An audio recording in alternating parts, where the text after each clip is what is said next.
The biggest con trick Israel has managed to pull off over the past 2 years is imposing entirely phony parameters on a debate in the West about the credibility of the death toll in Gaza, now officially standing at just over 70,000.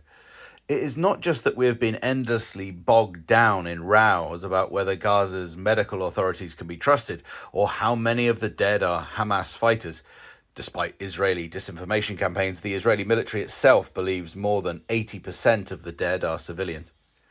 Or even that these debates always ignore the fact that early on Israel wrecked Gaza's capacity to count its dead by destroying the enclave's governmental offices and its hospitals. The 70,000 figure is likely to be a drastic underestimate.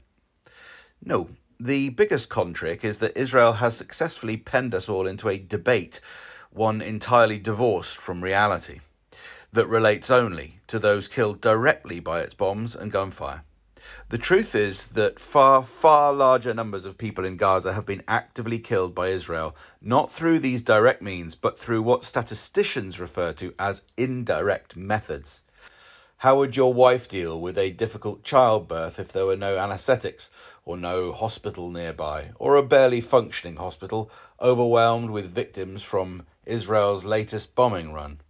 And what would be the chances of your baby surviving if its mother could produce no milk from her starvation diet, and if you could not get the baby formula feed because Israel was blocking supplies from entry into the enclave, and if anyway the contaminated water supply could not be mixed into the formula powder?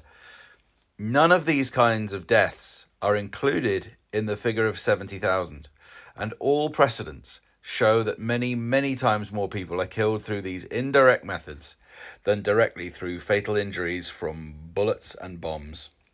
According to a letter from experts in this field to The Lancet, studies of other wars, most of them far less destructive than Israel's on the tiny enclave, indicate that between 3 and 15 times more people are killed by indirect rather than direct methods of warfare.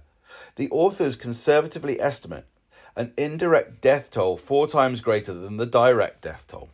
That would mean, at a minimum, 350,000 Palestinians have been killed in Gaza through Israel's actions. The reality is likely to be even worse.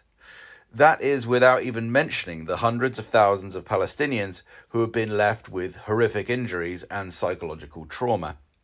Israel's war planners know exactly how this direct to indirect ratio works, which is why they chose to destroy nearly every home in Gaza, to bomb the power, sanitation,